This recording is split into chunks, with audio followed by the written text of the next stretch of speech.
New information on potential next steps for a proposed convention center and Fargo Dome expansion. Member voters said no to a proposal in December. This second time around, it appears the projects will be proposed separately.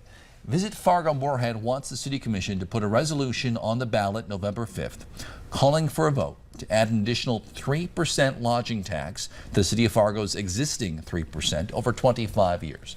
The proposed conference space this time could be somewhere in Fargo, not necessarily connected to the Fargo Dome, and it does not call for even a particular project. Instead says, if passed by voters, city commissioners would start the process of seeking a public-private partnership.